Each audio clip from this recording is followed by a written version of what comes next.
My name is Jose Hernandez, and I live on 88th Street in Central, located in Los Angeles, California. My community overall is not so bad. Like there is not a lot of crime going on. And we do have a lot of schools located in the area, like almost every 2 blocks or every other block.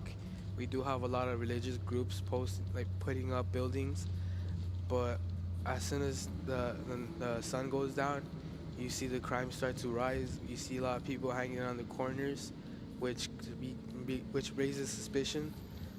There's not a lot of police patrols passing by throughout the day or the night. It's mainly run by African Americans, but you also see a lot of immigrants coming home from work. Um, the community is not so rich. However, there's a lot of companies and corporations that put up their buildings, such as 7-Eleven, churches, Kentucky Fried Chicken. My name is Julian Gonzalez, and I've been living in the Boyle Heights, East LA area for about the majority of my life, about as long as I can remember. This side of LA isn't too bad in my opinion. It's not. But this is either because I've just grown to the environment, or because it truly isn't that risk, that dangerous, that bad of an area to be living in. I've gone to school in Boyle Heights from elementary, middle school, and high school, and I've noticed this trend of this inner city area not having its money well organized. The funds put into our schools and put through that our district distributes have really messed up the system. It seems like my education isn't going to be as prized or as valuable as a kid in some other richer district like Santa Monica or Santa Barbara, Beverly Hills. My name is Christian Gonzalez. My community is Huntington Park. When I think of Huntington Park, or when I look at Huntington Park, I see a lot of Hispanic people, and also see a lot of homes that are, they were not the best homes. They're not the best looking. And then when I look at the schools, they're certainly not the best. I've had family members and friends go there, and from my understanding is that they don't have the same resources that other schools have. And another understanding is that they've been losing a lot of teachers, assistants, which makes the classes a lot larger, and that affects their learning ability. And I think that has a lot to do with the fact that schools may be getting the amount of money, maybe getting enough money, but it doesn't mean that they're being able to use it correctly. That they're putting all the money in the wrong places, and I think that we need to fix that. My name is David Rodriguez, and my community, which is in South Central LA, to others looks like one of the worst communities to live in, but to me it seems normal and makes me feel comfortable. A place I will always see as home. When I walk in my community, I see the remainder of past crimes and accidents around me. I have also seen crimes happen in front of me. Yet, I try to disregard these events in order to make myself feel comfortable living in South Central. I made a trip to Beverly Hills and visited their high school. Up until today, it has the nicest campus I have seen on a high school in my entire life. The community was calm and clean, with safety written all over it. I felt safe, but not at home. This may be because I have adapted to my environment.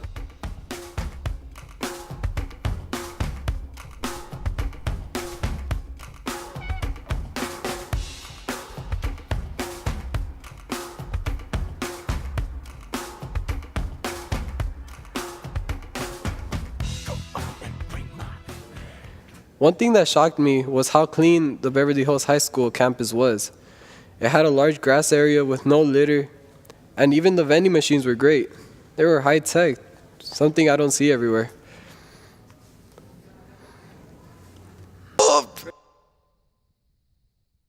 LAUSD, being as large as it is, has found problems in distributing its funds where needed and observing the real necessities schools demand.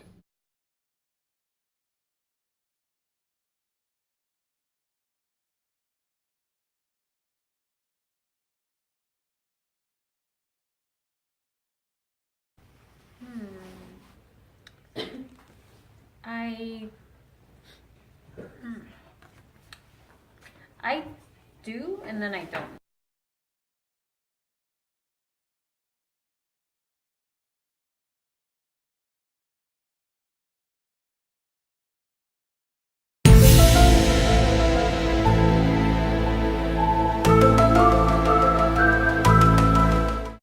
there's times when I feel like there are a lot of different materials and resources that are coming in.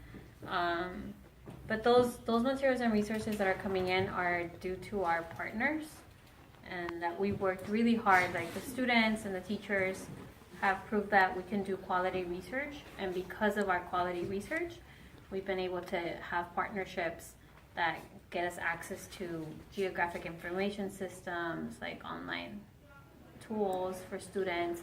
And because of that, we've been able to budget into our school's finances an expense for having like one-to-one Chromebooks.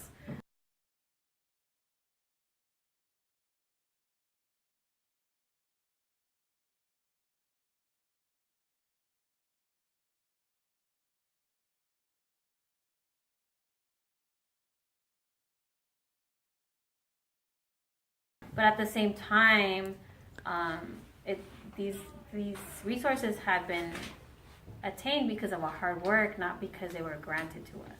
They weren't just given to us.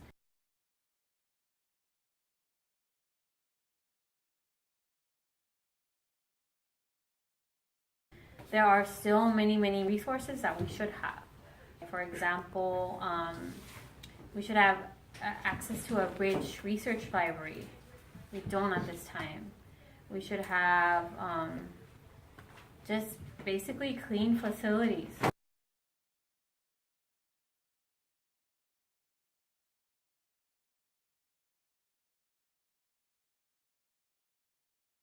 You know, like we have a clogged sink that smells like sewage in my room. We have floors that are never mopped. We have the internet goes down. Students are having a hard time printing their work. There's only a few printers that work at one time. Bathrooms that don't work or they're very unsanitary. Drinking fountains that are in the same horrible conditions. So there are some things that are great and some things that we still need to work on.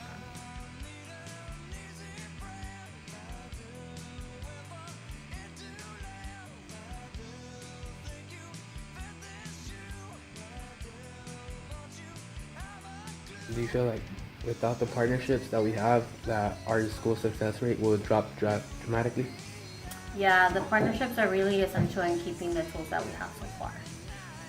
But again, those partnerships were not just granted to us, they came because they saw that we work really hard and that we have quality work. Not just the teachers, but also the students.